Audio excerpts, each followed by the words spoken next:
दोस्तों ये वीडियो सिर्फ वारदात की दास्तान नहीं बल्कि अपने कानूनी हक और ताकत को समझने का एक सफर है। ये आपको यकीन दिलाएगा कि कानून आपके साथ है, बशर्ते आप जागरूक बने, कानून को समझें, इसे सही तरीके से इस्तेमाल करें, अपने हक के लिए खड़े हों और अपने अधिकारों की हिफाजत करना सीखें। तो चलिए शुरू करते हैं एफआईआर से इंसाफ तक। दोस्तों जब कोई आपराधिक घटना घटती है तो इसकी इत्तला यानी सूचना थाने में देनी होती है। अपराध की इत्तला कोई भी दे सकता है, चाहे वह पीड़ित हो चाहे चश्मदीद हो। जिसने भी घटना देखा है वो इसकी सूचना थाने में दे सकता है। इसे मौखिक, इलेक्ट्रॉनिक संचार के जरिए जैसे ऑनलाइन या लिखित में औपचारिक आवेदन पत्र या तहरीर के रूप में दिया जा सकता है। भारत में कई राज्यों ने ऑनलाइन एफआईआर या शिकायत एनसीआर दर्ज कराने की सुविधा प्रदान की है, लेकिन ये मामूली अपराधों जैसे मोबाइल चोरी, साइबर क्राइम, गुमशुदगी रिपोर्ट आदि के लिए ही हैं। कुछ राज्यों में गंभीर अपराध भी दर्ज हो सकते हैं, लेकिन इसमें हार्ड कॉपी लेकर आपको नज़दीकी थाने में रिपोर्टिंग के लिए जाना पड़ता है। दोस्तों जो संगीन अपराध होते हैं जैसे मर्डर, रेप, डकैती, अपहरण, दंगा, जालसाजी, इसमें आवेदन देने पर आवेदन के सहारे फर्स्ट इन्फॉर्मेशन रिपोर्ट यानी एफआईआर थाने में दर्ज की जाती है। एफआईआर सूचना की एक रिपोर्ट होती है जो अपराध होने पर पुलिस तक सबसे पहले पहुंचती है, इसीलिए इसे प्रथम सूचना रिपोर्ट कहा जाता है। एफआईआर दर्ज होने के बाद पुलिस बिना वारंट के अपराधी को गिरफ्तार कर सकती है और अपराध की जांच शुरू कर सकती है। अपराध होने पर किसी भी थाने में एफआईआर को निःशुल्क में दर्ज कराया जा सकता है। अगर इसे मौखिक रूप में दर्ज कराया जाता है तो पहले इसे लेखबद्ध किया जाता है, सूचना देने वाले को पढ़कर सुनाया जाएगा, सूचनाकर्ता द्वारा हस्ताक्षर कराया जाएगा, जीडी में दर्ज होगा, सीसीटीएनएस पे अपलोड होगा। उसके बाद एफआईआर कॉपी निकलेगी, उस पर एफआईआर नंबर लिखा होगा। एक कॉपी शिकायतकर्ता को फ्री में दी जाएगी। एफआईआर नंबर से आप अपनी एफआईआर कॉपी ऑनलाइन निकाल सकते हैं और उसे ट्रैक भी कर सकते हैं। और अगर थाने में एफआईआर लिखने से पुलिस मना कर देती है तो आप अपने क्षेत्र के एसपी महोदय के यहाँ से एफआईआर दर्ज करवा सकते हैं। दोस्तों जब आप एसपी महोदय के यहाँ एफआईआर दर्ज कराने के लिए आवेदन पत्र देने जाएं तो वहाँ एप्लीकेशन हाथों हाथ देने के साथ साथ उसी की एक कॉपी पुलिस अधीक्षक महोदय के पते पर रजिस्टर्ड डाक द्वारा स्पीड पोस्ट भी कर दें।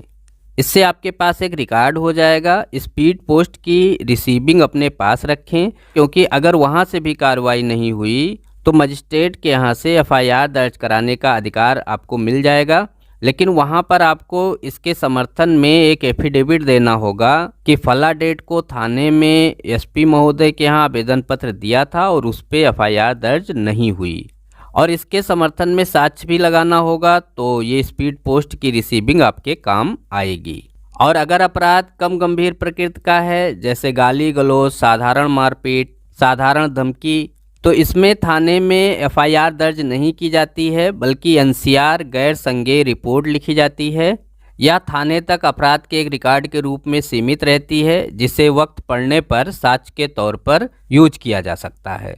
पुलिस एनसीआर पर मजिस्ट्रेट के आदेश के बिना जांच नहीं कर सकती है, लेकिन अगर आप चाहें तो मजिस्ट्रेट के कोर्ट से एनसीआर पर भी जांच करने का आदेश करवा सकते हैं। दोस्तों अगर आपको ये जानकारी काम की लग रही हो तो इस वीडियो को अभी लाइक करें और चैनल को भी सब्सक्राइब करें। और कोई भी सवाल हो अगर मन में तो टाइप कर दीजिए कमेंट बॉक्स में, तुरंत रिप्लाई किया जाएगा। दोस्तों अब बात करते हैं कि एफआईआर दर्ज होने के बाद क्या होता है। तो एफआईआर दर्ज होने के बाद थाने से चोटहिल के नाम की मजरूबी चिट्ठी जारी करके चोटहिल का मेडिकल करवाया जाता है। उसके बाद इसकी विवेचना इन्वेस्टिगेशन ऑफिसर शुरू करते हैं, साक्ष्य संग्रह करते हैं। विवेचना के संदर्भ में नए कानून में ये प्रावधान है कि 3 से 7 साल के कम सजा वाले अपराधों में 14 दिन तक प्रारंभिक जांच चलेगी, यह पता लगाने के लिए कि प्रथम दृष्टया कोई संज्ञेय मामला घटित हुआ है या नहीं। जांच के दौरान पुलिस घटना स्थल पर जाएगी, मुआयना पंचनामा यानी कि गवाहों की गवाही लेगी, घटना स्थल का नक्शा नजरी तैयार करेगी, पहचान के लिए पहचान परेड की प्रक्रिया करा सकती है। अब नए कानून में इन सब प्रक्रियाओं की वीडियोग्राफी भी हो सकती है।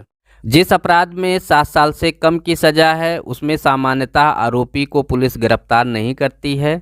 इस पर माननीय सुप्रीम कोर्ट का अरुणेश वाले मामले को लेकर एक गाइडलाइन भी है। जरूरत समझने पर आरोपी को गिरफ्तार भी कर सकती है या फिर पूछताछ के लिए नोटिस जारी करके आरोपी को थाने भी बुला सकती है। इसी बीच अगर आरोपी को लगता है कि उसे झूठे आरोपों में, झूठे मुकदमों में फंसाया गया है, तो वह हाई कोर्ट में FIR क्वेश्चनिंग में जा सकता है। अगर उसके पास पर्याप्त आधार हैं, सबूत हैं और प्रथम दृष्टया ये लगता है कि उस पर आरोप नहीं बनता है, तो हाई कोर्ट से FIR रद्द हो सकती है। या फिर आरोपी गिरफ्तारी से बचने के लिए रिट पिटीशन दायर कर अरेस्ट स्टे ला सकता है, विवेचना पर रोक लगवा सकता है। इसके अलावा पर्याप्त ग्राउंड होने पर उसे एंटीसिपेटरी बेल यानी कि अग्रिम जमानत हाई कोर्ट से मिल सकती है, जिससे वह गिरफ्तारी से बच सकता है। जांच पूरी होने के बाद अगर विवेचना अधिकारी को लगता है कि अपराध की सूचना झूठी थी, गवाही सबूत पर्याप्त नहीं है, तो साक्ष्य के अभाव में कोर्ट में पुलिस FIR दाखिल कर सकती है और केस को ख़त्म करवा सकती है।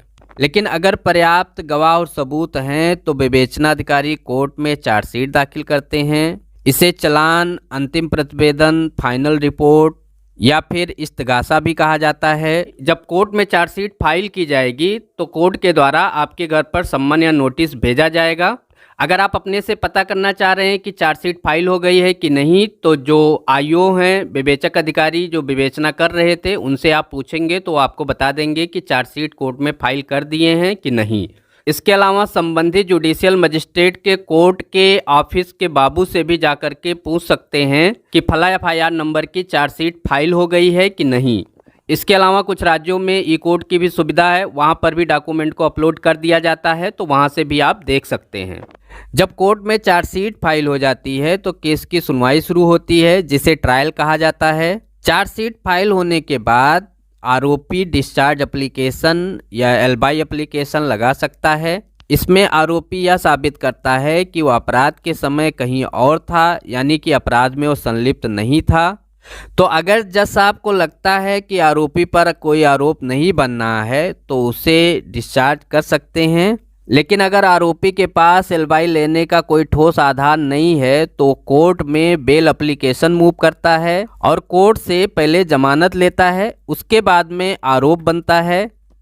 जब आरोप बनता है तो आरोपी को बताया जाता है कि आपके ऊपर ये चार्ज लगा है। जज साहब आरोपी से कहते हैं कि आपके ऊपर फला फला जुर्म में फला फला धाराएं लगाई गई हैं, क्या आपको जुर्म इकबाल है, यानी जुर्म कबूल है। अगर मुलजिम कोर्ट में अपना जुर्म इकबाल कर लेता है तो जज साहब सज़ा सुना देते हैं और मुकदमा वहीं पर ख़त्म हो जाता है।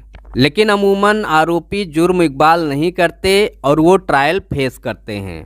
तब मुकदमे में शुरू होता है तारीख पे तारीख का दौर।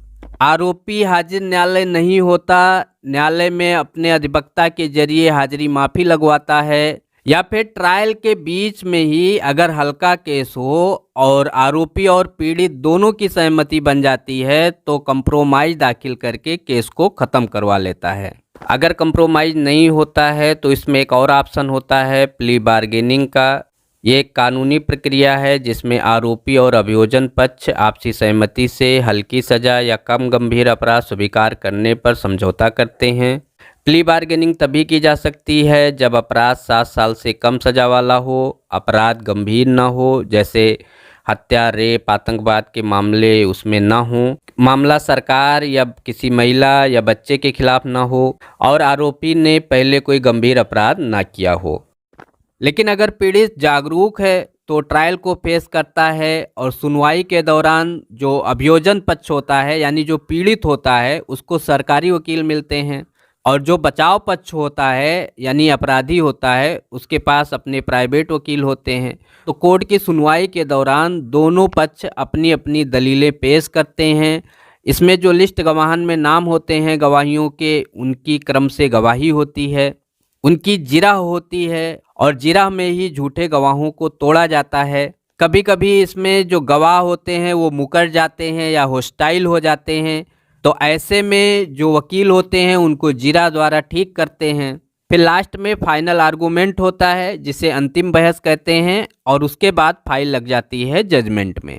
तो जजमेंट में जज साहब तथ्यों, गवाहों और सबूतों को मद्देनजर रखते हुए फैसला सुनाते हैं, जिसमें जज साहब दोषी को सजा सुनाते हैं और पीड़ित को इंसाफ मिलता है। तो यहीं पर ट्रायल समाप्त हो जाता है। अब जजमेंट आने के बाद में अगर आरोपी बरी हो जाता है यानी निर्दोष साबित होता है तो उसे रिहा कर दिया जाता है। इसमें अभियोजन पक्ष यानी सरकार या शिकायतकर्ता चाहे तो उच्च न्यायालय में यानी हाई कोर्ट में फैसले के खिलाफ अपील भी कर सकते हैं। हालांकि कुछ मामलों में अपील भी नहीं हो सकती है। और अगर आरोपी दोषी साबित होता है तो सजा का ऐलान होता है, सजा की अवधि और जुर्माने की घोषणा की जाती है। इसमें भी आरोपी के पास जमानत का विकल्प होता है। कभी कभी छोटी सजा में कोर्ट जमानत देने का भी प्रावधान करता है, जिससे आरोपी ऊपरी अदालत में अपील कर सके। अगर अपील नहीं की जाती तो पुलिस या जेल प्रशासन आरोपी को सजा भुगतने के लिए जेल भेज देते हैं। लेकिन अगर फैसला गलत लगता है और पहले मामला सेशन कोर्ट में चल रहा था, वहां से उसे दोषी ठहराया गया, तो आरोपी हाई कोर्ट में अपील कर सकता है। अगर हाई कोर्ट किसी मामले में अपील को खारिज कर देता है या सुनवाई से मना कर देता है तो प्रभावित पक्षकार सुप्रीम कोर्ट में एसएलपी दायर कर सकता है। अगर सरकार किसी आरोपी को बरी किए जाने के फैसले से सहमत नहीं तो वह भी एसएलपी फाइल कर सकता है। दोस्तों, यहाँ पर आपको SLP, special leave petition, review petition और क्यूरेटिव पिटीशन में अंतर समझ लेना जरूरी है। एसएलपी सुप्रीम कोर्ट में तब फाइल की जाती है जब हाई कोर्ट का फैसला गलत लगे। इसके लिए मियाद 60 से 90 दिन की होती है। इसमें सुप्रीम कोर्ट अपील स्वीकार कर सकता है या खारिज कर सकता है। रिव्यू पिटीशन तब फाइल की जाती है जब सुप्रीम कोर्ट के फैसले में कोई स्पष्ट गलती हो। इसमें मियाद 30 दिन की होती है। इसमें कोर्ट अपने ही फैसले पर पुनर्विचार कर सकता है। क्यूरेटिव पिटीशन तब फाइल की जाती है जब रिव्यू पिटीशन खारिज हो गई हो और न्याय न मिला हो। इसके लिए कोई मियाद तय नहीं है, लेकिन इसे केवल गंभीर मामलों में ही स्वीकार किया जाता है। अब इसमें एक बात यह भी है कि पहले मर्सी पिटीशन दायर होगी या क्यूरेटिव पिटीशन दायर होगी, तो इसका क्रम इस बात पर निर्भर करता है कि मामला किस स्तर तक पहुंच चुका है। अगर सुप्रीम कोर्ट ने दोषी करार दिया है और सजा की पुष्टि हो गई है तो पहले क्यूरेटिव पिटीशन दायर होगी, लेकिन अगर क्यूरेटिव पिटीशन भी खारिज हो जाती है तो आखिरी उपाय मर्सी पिटीशन ही होता है, जो राष्ट्रपति या राज्यपाल के पास दायर की जाती है। इसको आप एक केस स्टडी के जरिए समझ सकते हैं। 2012 में जो निर्भया कांड हुआ था, जिसमें दोषियों को फांसी की सजा सुनाई गई थी, उन्होंने सभी कानूनी उपायों का इस्तेमाल किया था। इसमें पहले ट्रायल कोर्ट ने, फिर बाद में हाई कोर्ट और फिर उसके बाद सुप्रीम कोर्ट ने भी फांसी की सजा सुनाई थी। दोषियों ने रिव्यू पिटीशन दायर की, लेकिन सुप्रीम कोर्ट ने खारिज कर दी। इसके बाद दोषियों ने क्यूरेटिव पिटीशन दायर की, जो फिर से खारिज हो गई। क्यूरेटिव पिटीशन खारिज होने के बाद मर्सी पिटीशन राष्ट्रपति के पास भेजी गई। राष्ट्रपति ने भी मर्सी पिटीशन खारिज कर दी और आखिरी में चारों दोषियों को 20 मार्च 2020 को फांसी की सजा दी गई। तो दोस्तों, ये थी अपराध से इंसाफ तक की कहानी। आपकी क्या कहानी है, आप कमेंट बॉक्स में जरूर से लिखिएगा। हमें आपके कमेंट का इंतजार रहेगा। फिर मिलते हैं ऐसे यूजफुल कंटेंट के साथ। तब तक के लिए goodbye. Thanks for watching.